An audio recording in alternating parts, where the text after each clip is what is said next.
बिस्मिल्लाहिर्रहमानिर्रहीम। आज हम गैमेट के की बात करने जा रहे हैं, गैमेट के प्रोसेस के बारे में। इससे प्रीवियस आर्टिकल में हमने अल्फ़ा डिके के बारे में पढ़ा। अल्फ़ा डिके से रिलेटेड जितनी भी थ्योरीज़ थी वो हमने डिस्कस की। इसके बाद हमने बीटा डिके की बात की, उससे रिलेटेड चंद एक बातें की।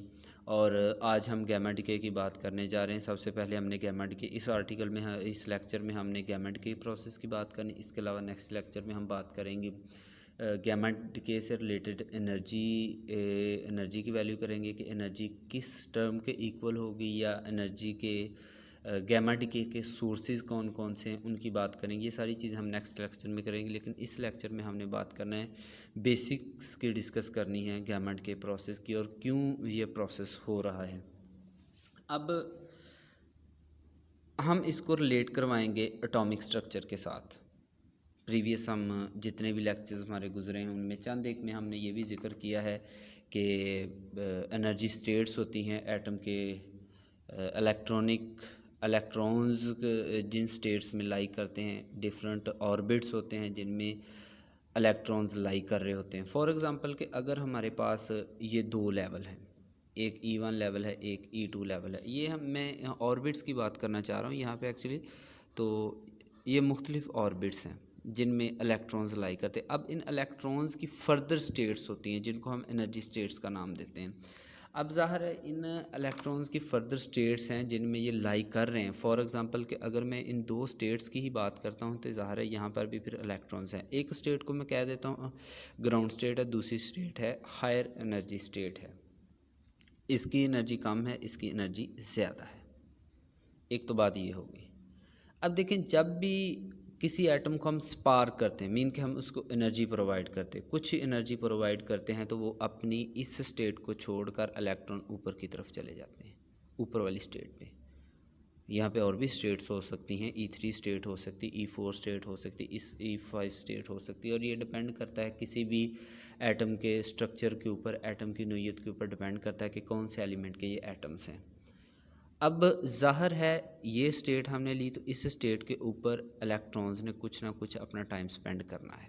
ज़ाहिर है जब यहाँ पर इसने अपना कुछ ना कुछ टाइम स्पेंड कर लिया, विच इज़ ऑलमोस्ट 10⁻⁻8 सेकंड के इक्वल होगा, तो ये टाइम स्पेंड करने के बाद दोबारा ये अपनी ग्राउंड स्टेट में आएगा। और जब ये अपनी ग्राउंड स्टेट में आएगा तब यहाँ से एनर्जी इमिट होगी। That is natural.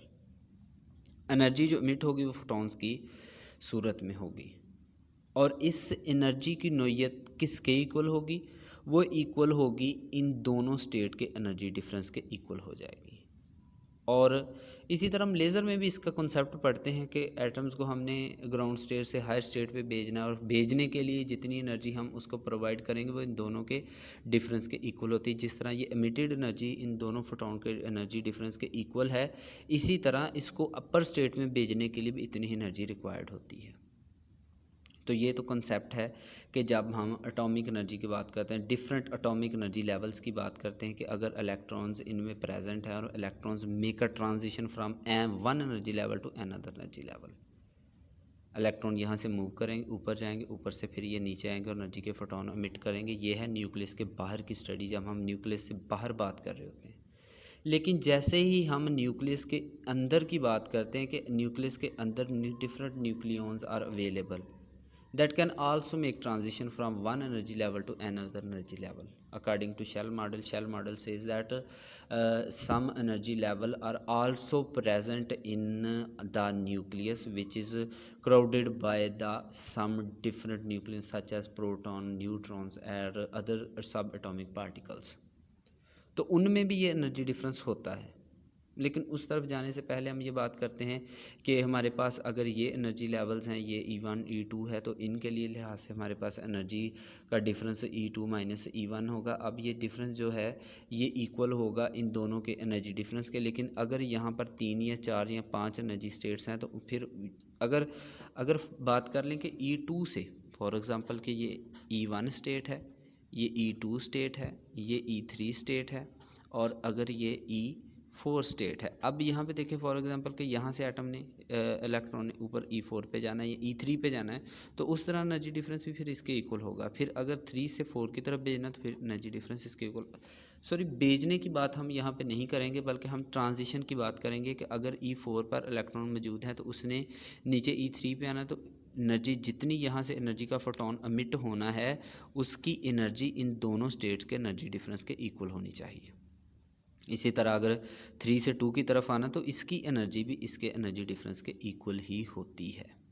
अब हम दोबारा वापस अपनी प्रीवियस टॉक की तरफ आते हैं, जो हमने पहले बात की है कि न्यूक्लियस के अंदर भी कुछ स्टेट्स हैं जो कि ट्रांजिशन करती हैं from one energy level to another energy level. अब हम उसकी बात करने जा रहे हैं, उसी से हम बात करेंगे गैमा डिके की, कि गैमा डिके कैसे पॉसिबल होता है। तो let's start move to next page. Similarly, when the nucleus undergoes an excited state, mostly ये हो जाता है कि कोई भी न्यूक्लियस एक्साइटेड स्टेट में चला जाता है। जब एक्साइटेड स्टेट में जाएगा मीन के इसके तमाम के तमाम न्यूक्लियस या सम न्यूक्लियॉन्स की बात कर लें, वो अपनी पहली स्टेट को, मे बी वो ग्राउंड स्टेट हो या लोअर एनर्जी स्टेट हो, उसको छोड़कर अपर स्टेट में चले जाते, तो उस कंडीशन को हम नाम देते हैं that is an excited state of the nucleus. जब एक्साइटेड स्टेट में जाएंगे मीन के उनके अंदर अब ये कैपेबिलिटी पैदा हो जाएगी कि वो एक स्टेट से दूसरी स्टेट में ट्रांजिट कर जाएं।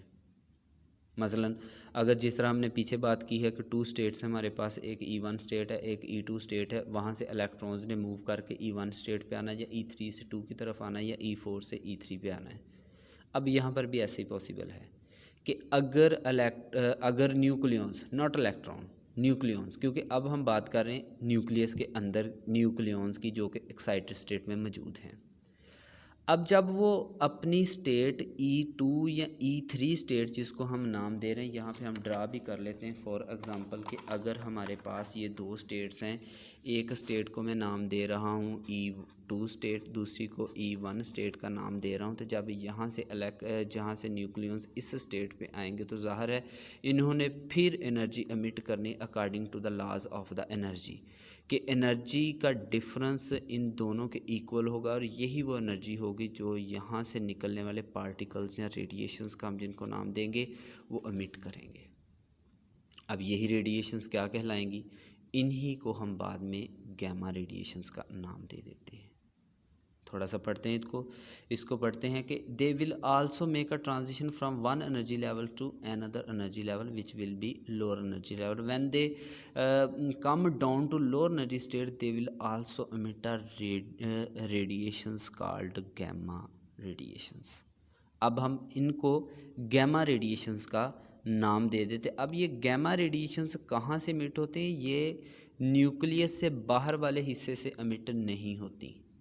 ये न्यूक्लियस के अंदर जो न्यूक्लियॉन्स एक्साइटेड स्टेट में चले गए थे एनर्जी अब्जॉर्व करने की वजह से, ये सडनली चले गए थे या जैसे भी चले गए, जब वो अपनी एक्साइटेड स्टेट को छोड़कर लोअर एनर्जी स्टेट की तरफ आएंगे तब वो एनर्जी के जो फोटोन एमिट करेंगे उनको हम गैमा रेडिएशन फोटोन्स का नाम दे देते हैं। अब ये बहुत ज़्यादा एनर्जी होती है, ये बहुत ही ज़्यादा एनर्जी होती है as compare to the energy levels of electrons transition.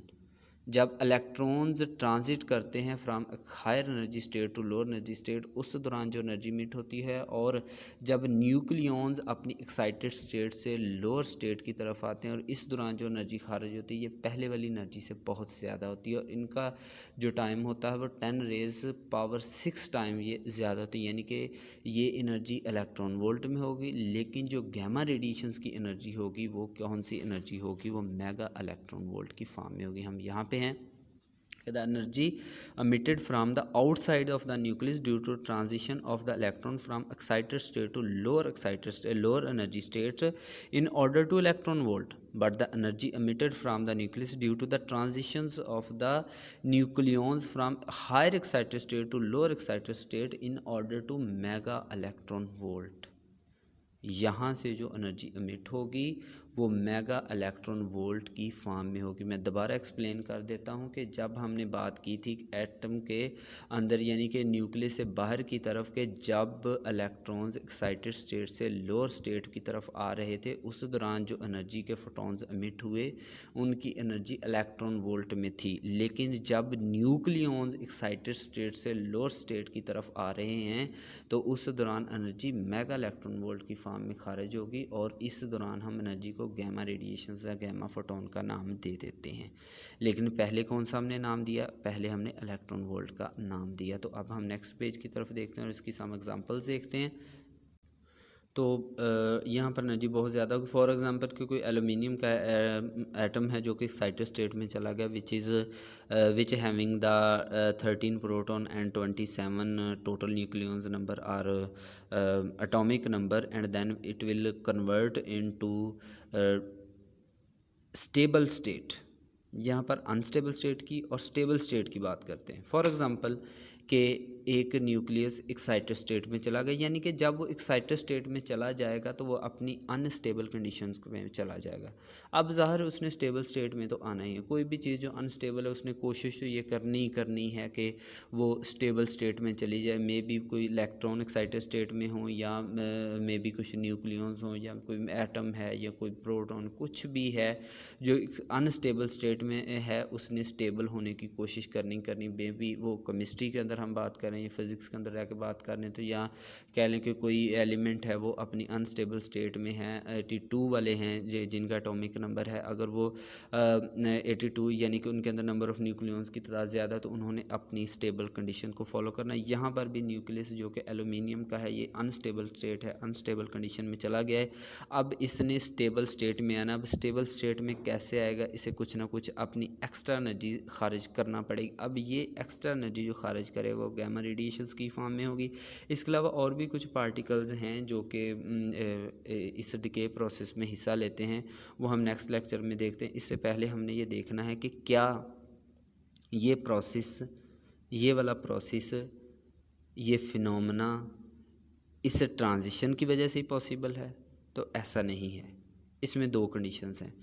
इसमें ट्रांजिशन यही होनी है, ट्रांजिशन यही होनी है। हायर स्टेट से न्यूक्लियॉन्स ने लोअर स्टेट में आना है, लेकिन हमें एनर्जी डिफरेंट फॉर्म में मिल सकती है।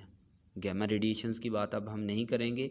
Gamma radiation phenomena, basic phenomena यही है इस प्रोसेस के अंदर।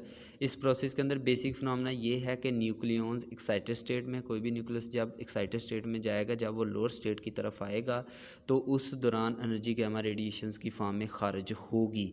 लेकिन इसके पीछे बेसिक थीम ये है कि जब भी न्यूक्लियॉन्स ने एक्साइटेड स्टेट से लोअर स्टेट की तरफ आना है, या तो तीन वे में हम बात कर लेते हैं, ऐसे हमें इजीली समझ आ जाएगी। तीन वे में हम बात करते हैं, या तो गैमा रेडिएशंस एमिट होंगी, या इसके अलावा दो और टाइप की एनर्जी एमिट होगी। अब वो एनर्जी देखते हैं वो कौन कौन सी। उस पर दो प्रोसेस होंगे। फर्स्ट प्रोसेस यहाँ पर होगा, फर्स्ट प्रोसेस की बात कर लेते हैं। यहाँ पर दो प्रोसेस हैं, एक इंटरनल कन्वर्जन है, ये इंटरनल कन्वर्जन है। दूसरा प्रोसेस इंटरनल पेयर क्रिएशन है।